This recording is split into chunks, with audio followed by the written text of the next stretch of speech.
Madame, Monsieur, merci de suivre ce magazine Au-delà de l'actualité. Notre thème de ce soir, c'est droits de l'homme et campagne électorale. Sur ce, nous recevons Maître Tshibanda Ndouba, Jean-Richard. Il est commissaire national et coordonnateur de la sous-commission permanente de droits civils et politiques à la Commission nationale de droits de l'homme. Bonsoir, Maître.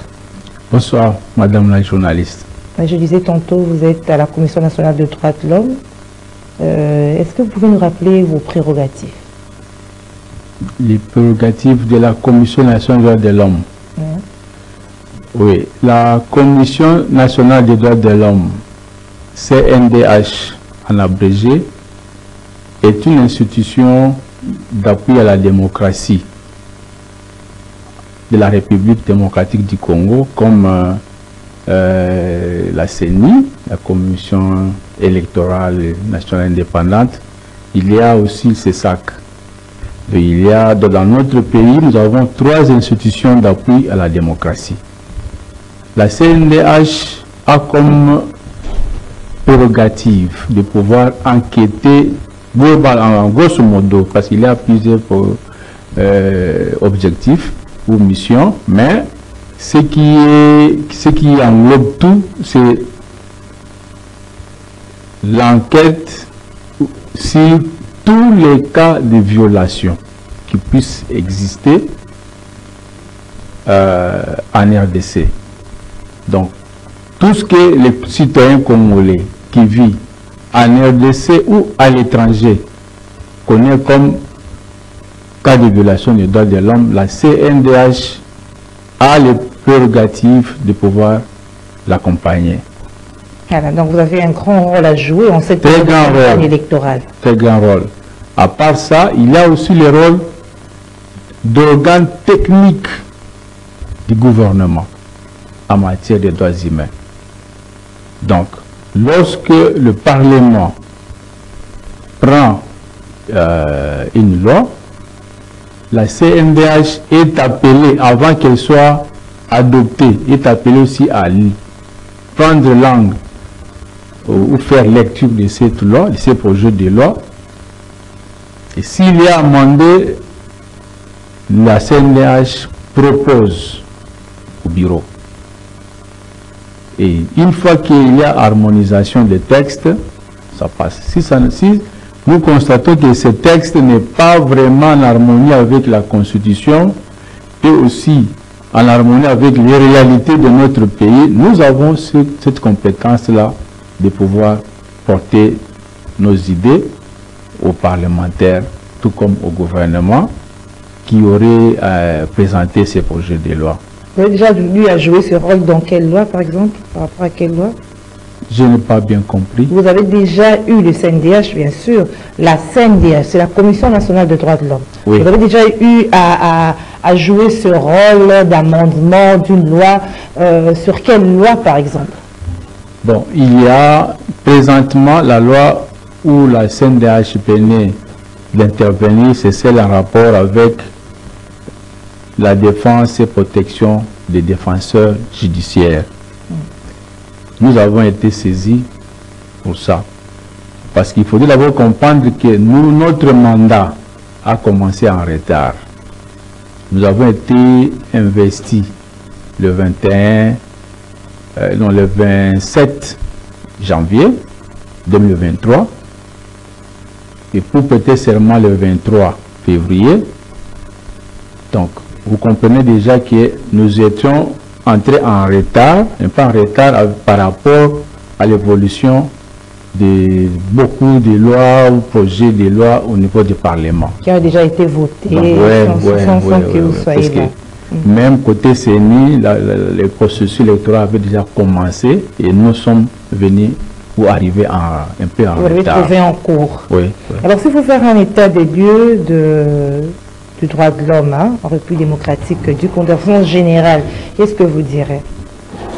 Bon, de façon générale, nous dirons que la situation au niveau des droits de l'homme, au niveau de la République démocratique du Congo évolue positivement. Par rapport aux années passées. Par rapport aux années passées. il y a une bonne évolution. Mais notre appréciation, bien sûr, ne va pas rencontrer celle d'autres personnes ou organisations ou opinions. Oui. Donc, mais si nous devons être vraiment honnêtes, il y a évolution. Vous vous basez sur quoi quand positif, alors. Quand vous parlez de l'évolution positive, quel est le sous-bassement? C'est en rapport avec les statistiques des cas de violation des droits humains. Ça a baissé. Il y a baisse. C'était combien? Il y a baisse par rapport. Côté évaluation, c'est compliqué, mais il y a vraiment baisse. Vous-même, si vous êtes vraiment, vous voulez vous rendre compte, veuillez passer dans des milieux politiques, des sièges de partis politiques par exemple. Côté droit civil et politique, il y a quand même diminution des violations. Vous venez, même au niveau des tribunaux, il y a, et parquet, il y a diminution. Les programmes du gouvernement en rapport avec je peux dire quoi, la justice, comment le gouvernement avait dénommé ça, la promotion de la justice, les juges et les magistrats présentement, sur 100%, je peux dire que 80% ou 90% des juges ou magistrats travaillent avec conscience par rapport aux années passées. C'est dans vos évaluations. Oui, il y a quelques cas de violation, ça ne manque pas, mais il y a évolution. Qu'est-ce qui est à la base de cette évolution? Qu'est-ce qui a boosté cette évolution selon vous? Bon, premièrement, au niveau de l'État, c'est la volonté politique qui prime surtout. Lorsque il y a une bonne volonté politique en ce qui concerne, je peux dire dans tous les domaines qui constituent la vie de l'État, il y a quand même des changements qui s'annoncent. Oui. Et on sait évaluer cela selon l'appréciation de tout un chacun. Oui. Parce qu'on ne va pas satisfaire tout le monde. Il y a toujours des mécontents, des insatisfaits. Voilà. C'est-à-dire quoi? Maintenant, il n'y a plus des répressions de marche qui sont constitutionnelles, il n'y a plus des arrestations arbitraires, il y a moins, hein, comme vous avez dit. Il y a moins. Il y en a, mais moins. Oui. Il y en a, mais à moindre, je peux dire quoi, au moindre cas de violation. À moindre pourcentage. Oui. Alors, de la vie courante, la violation de droits de l'homme, ce n'est pas seulement dans la politique. La vie courante, la société, là, vous dites quoi? Bon, vie courante, ça dépend aussi des problèmes. Il faut distinguer le droit de l'homme intervient lorsque il y a la présence ou l'existence de cas de violation de la part de l'autorité publique ou privée. Public ou privé. Là, je pense que vous me comprenez. Je peux donner un exemple. Vous travaillez dans une société privée. Lorsque vous êtes lésé dans vos droits, à travers une décision quelconque prise par cette autorité de votre société-là, hein? Donc là, nous intervenons parce que la violation des droits de l'homme, il y a déjà un responsable qui a lésé, qui a violé les droits.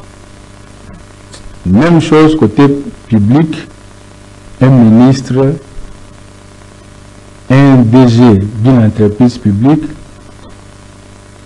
ce sont des autorités publiques. Donc, si elles aussi violent les droits, nous, droits de l'homme, nous intervenons. Donc, sauf s'il y a des histoires privées, familiales, ou bien des cas de violation au niveau de famille, ou là, quoi, vous n'intervenez là, ça s'arrange. Des faits dans des cachots, par exemple, ou oui, au niveau de la police, où on voit des gens qui interpellent ou arrêtent des possibles des citoyens sans respecter les normes, hein, la loi. Là, vous n'intervenez pas. Là, on intervient. Lorsqu'il y a une autorité, si par exemple un commandant de police, hein, d'un sous-SIAT, il envoie sur le terrain ses collaborateurs. Et ceux-là vont aider en accomplissant leur mission. Ils commencent à arrêter les gens abusivement. Il y a une violation. Parce que lorsque nous allons venir, nous demandons le responsable. Qui est responsable de tel autre service? Et nous entrons en contact avec lui. Donc voyons, il y a ça. Par exemple, nous présentons notre ordre de mission. Et ici, il faut enquêter les cachots. On va là-bas. C'est là où on découvre. Il y a des cas d'arrestations arbitraires. Il y a des cas de ce qu'on appelle des infractions bénins ou bien des cas de violations bénins. Et ça demande une libération immédiate. Okay. Des cas pareils. Sauf s'il y a maintenant infraction consommée. Donc, la victime qui est aux arrêts aille à commettre réellement l'infraction pénale, par exemple. Là, si la personne a déjà passé au-delà de 24 heures au niveau des cachots, nous demandons aux responsables de les transférer devant les magistrats compétents pour pouvoir démarrer avec l'instruction. Plus souvent, il y a des violations. Oui, là, il y a le cas de violation et nous demandons à l'autorité de pouvoir réparer.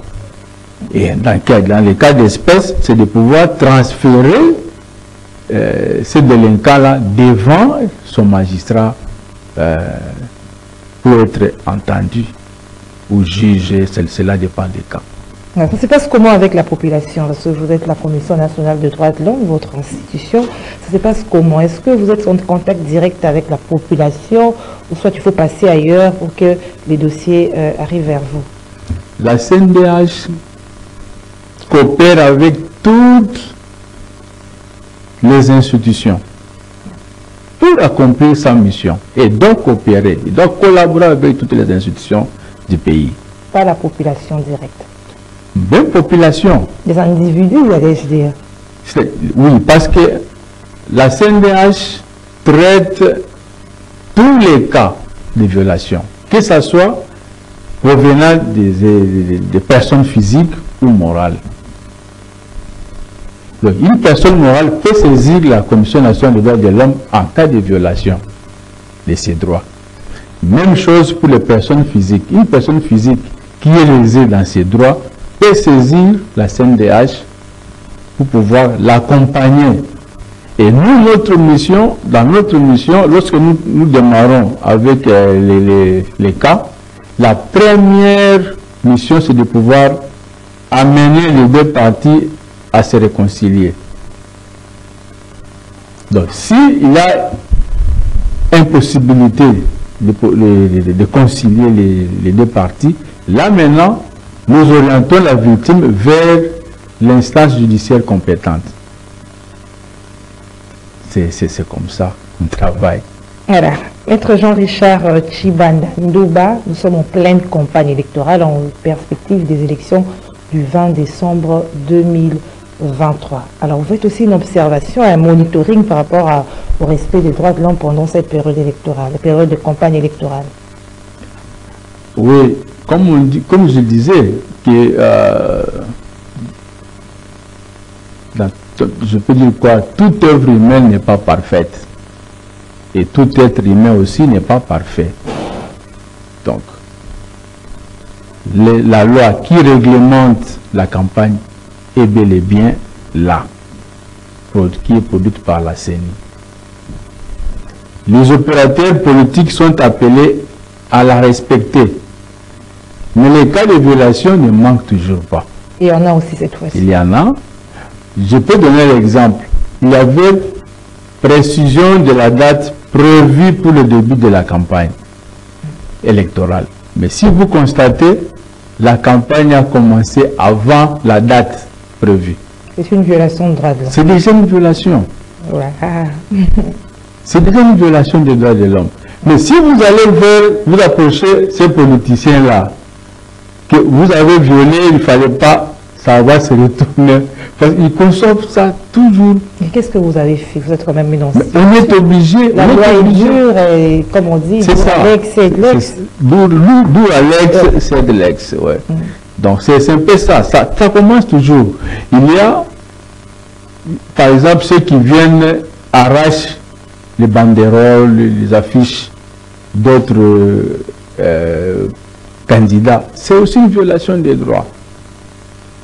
C'est une violation des droits. Donc, ça ne manque pas. Ça ne manque pas. Il y a aussi des messages de haine. Hein? Ça aussi. L'intolérance. Tout ça. Vous avez enregistré tout ça. Oui. Nous sommes sur le terrain. Nous sommes sur le terrain. Et c'est à la fin de chaque activité ou de chaque événement que nous arrivons à produire un rapport quant à ça. Donc, il y aura un rapport qui sera produit à la fin de la campagne. Mais, comme nous accompagnons tous les processus électoraux, donc, et nous ferons tout ça à la fin du processus. À la fin du processus. On revient, alors j'aurais une question à vous poser sur ça, mais on revient d'abord sur ce que vous avez eu à énumérer comme violation de droits. Vous avez dit l'intolérance, les gens qui déchirent les affiches des autres, des messages de haine, il y a encore quoi? Il y a les injures. Les injures ne manquent pas. Les injures ne manquent pas. Dans les discours des politiciens, ça ne manque pas. Ici, celui-ci, par exemple, ne cite pas directement les noms, mais à travers son message-là, vous comprenez que celui-ci s'adresse à tel ou tel autre candidat. Et c'est une violation de droits. Ce sont des violations. Ce sont des cas de beaucoup ignorent d'ailleurs. Ouais. Que beaucoup ignorent. Nous sommes appelés à faire un effort. Notre démocratie, comme on a toujours dit, ça que les politiciens disent, il est encore jeune. Et c'est un effort qu'on doit fournir pour amener les politiciens à comprendre ce que c'est la démocratie. Jeune après 3 cycles. Et les jeunes. Toujours. Si il faut commencer, si nous pouvons comparer cela avec l'évolution scolaire de l'enfant. Donc, c'est qu'il serait, l'enfant c'est en 3e. Est-ce qu'il faut comparer? Est-ce qu'il faut le mesurer?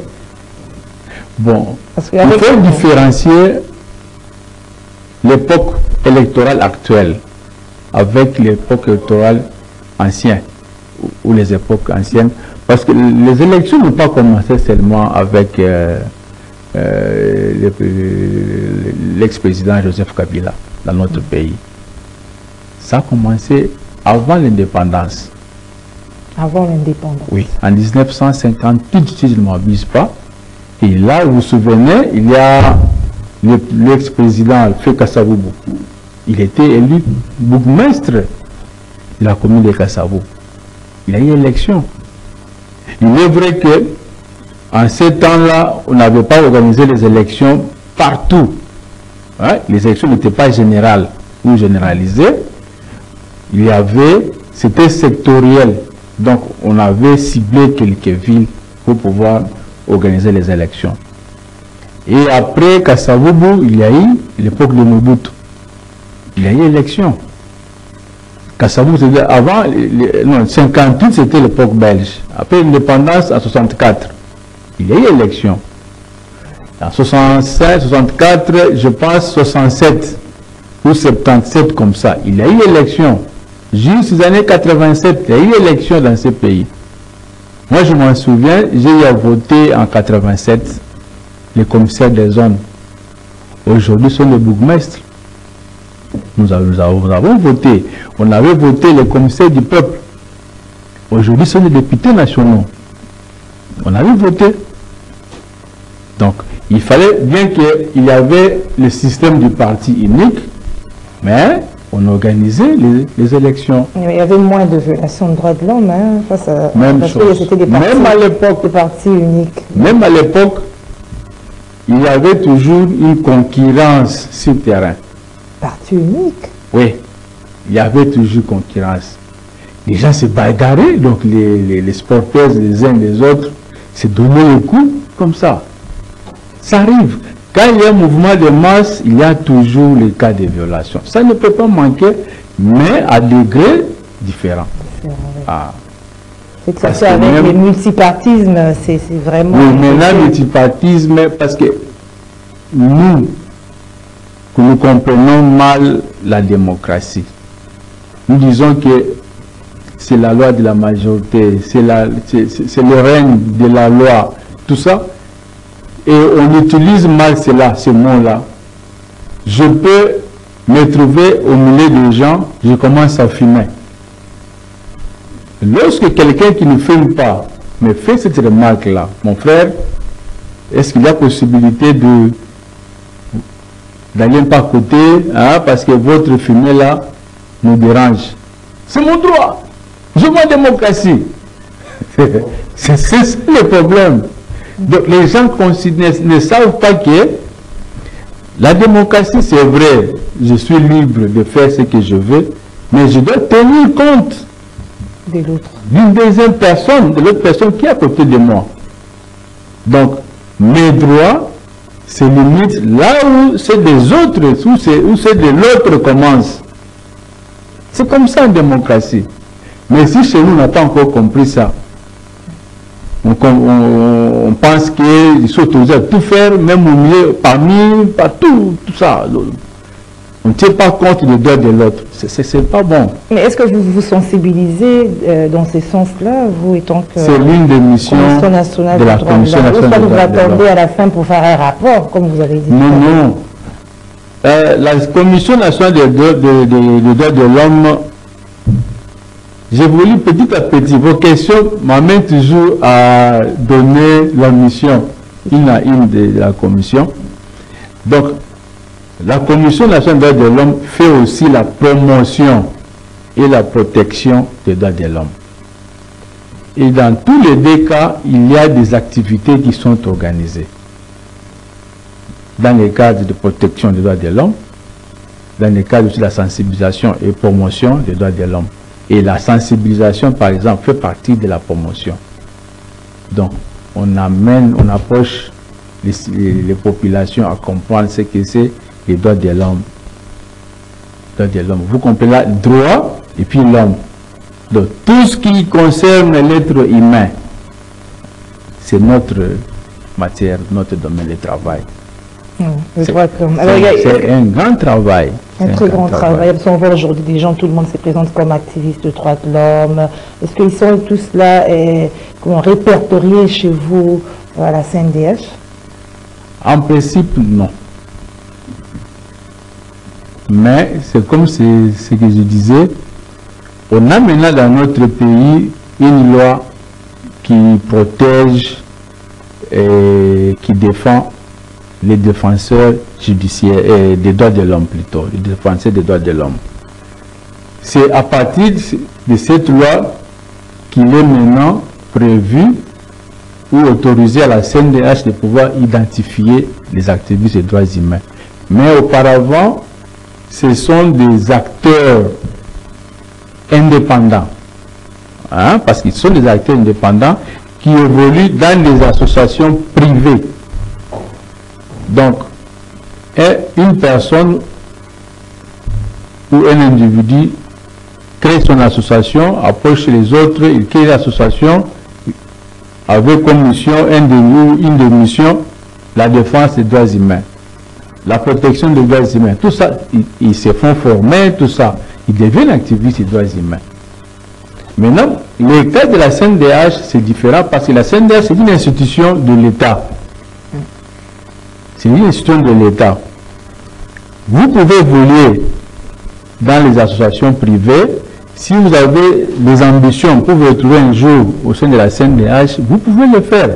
Au moment où on communique, par exemple, le recrutement, donc vous déposez votre dossier.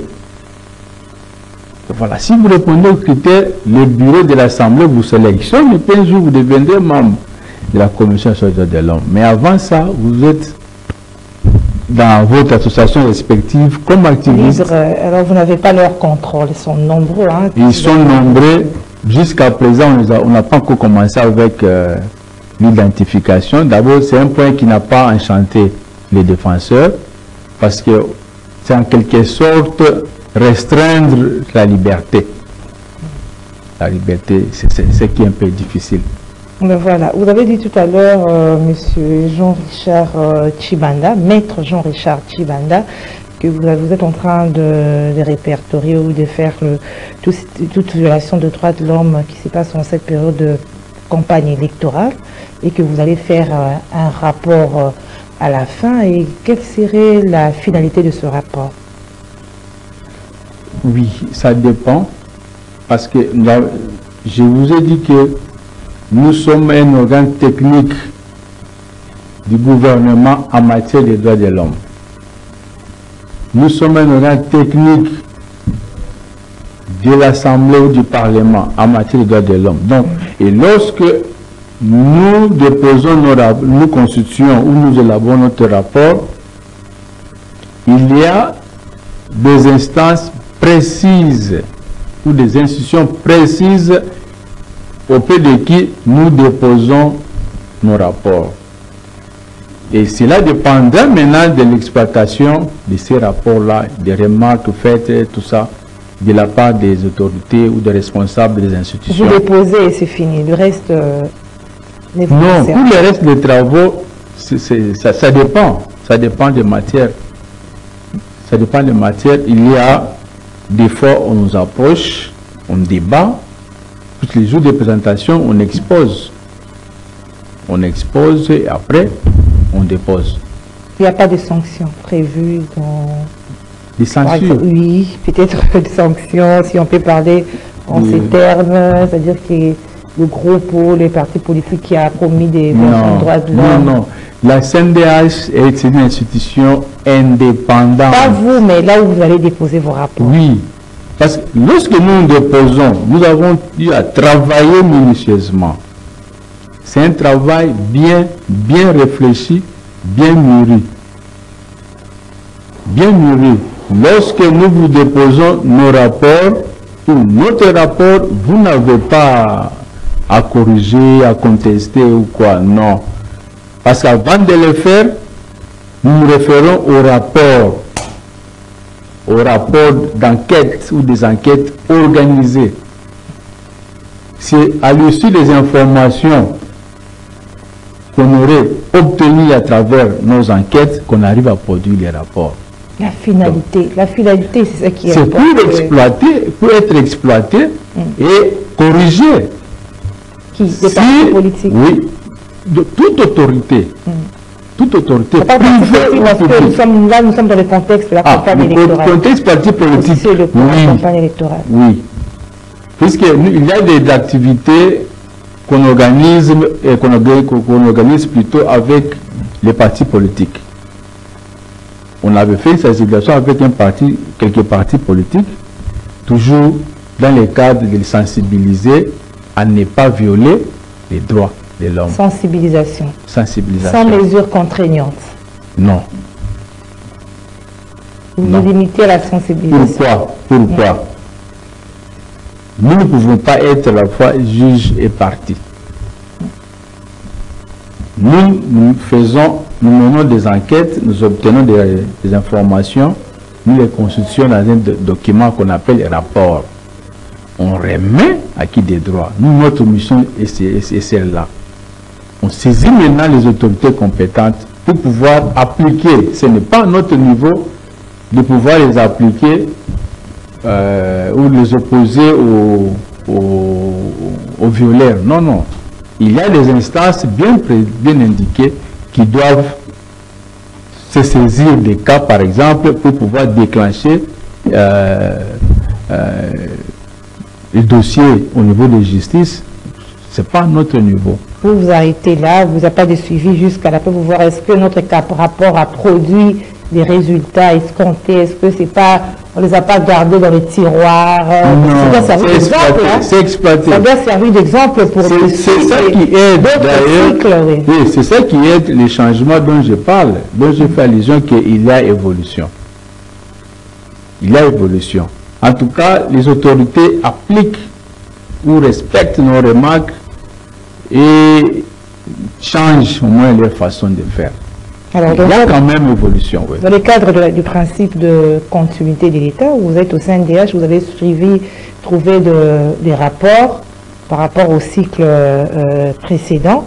Est-ce que vous avez vu, est-ce qu'il y a eu évolution, droit de l'homme? Là, on parle dans le contexte de la campagne électorale. Mais c'est ça qui a fait ce constat, qu'il y a quand même évolution par rapport au nombre de cas de violation constatés par l'équipe précédente, l'équipe que nous avons remplacée. Oui. Si nous comparons les statistiques et ce que nous vivons maintenant, il y a une différence. Donc c'est déjà, ça nous donne la réponse que oui, il y a évolution positive. Voilà. Merci Maître Tshibanda Ndouba, Jean-Richard. Je rappelle qu'il est commissaire national et coordonnateur de la sous-commission permanente de droits civils et politiques au sein de la Commission nationale des droits de l'homme. Avec lui, nous avons évoqué le sujet droits de l'homme et campagne électorale. Vous avez un dernier mot, monsieur? Je n'ai pas bien saisi. Un dernier mot. Dernier mot. Oui. Par rapport au thème que je viens de rappeler tout à l'heure, droits de l'homme et campagne électorale. Le droit de l'homme est là pour aider tout le monde. Et ce n'est pas que c'est seulement les politiciens ou je ne sais pas qui sont censés saisir la Commission nationale des droits de l'homme. Nous sommes là pour tout le monde. J'appelle d'abord tout citoyen congolais qui vit en RDC à l'étranger, qui est lésé dans ses droits, de ne pas hésiter de nous saisir. Tous les droits. Tous les droits. Tous les droits. Mise en sonore, c'est ça qui passe. Tous les droits. Parce que on n'a pas assez de temps, je peux bien expliquer ce que c'est la CNDH. Et là, j'allais même vous démontrer effectivement que nous intervenons dans tous les droits. Parce que si vous venez dans les cas de droit du travail, tout ça, il y a une commission qui est chargée de ça. Ah, vous avez plusieurs droits. Nous avons plusieurs commissions, il y en a 5 au total. Il y a une commission qui s'occupe des droits des femmes et enfants. Il y a une commission ou sous-commission qui s'occupe des droits économiques, sociaux, culturels et tout ça. Il y a une sous-commission qui s'occupe des droits collectifs. Il y a une sous-commission qui s'occupe des droits civils et politiques, celle que moi j'anime. Il y a une sous-commission qui s'occupe des droits des personnes vulnérables dans sa globalité ou dans leur globalité. Donc, c'est que chaque catégorie sociale se retrouve, donc qui est lésée dans ses droits. En tout cas, si elle saisit la CNDH, il y aura gain de cause. Et à part ça, je vais interpeller tous les activistes politiques de pouvoir respecter, de veiller vraiment au respect des droits des autres. Les droits de l'autre, des autres, de l'autre, pour qu'on arrive à créer une société qu'on a toujours dite imaginaire, bien, tout ça, sans violation des droits humains, démocratique et totalement, tout ça. Donc, nous devons arriver à créer cet état-là. Donc, un jour, au moins en RDC, qu'on parle d'un pays réellement démocratique et respectueux des droits de l'homme.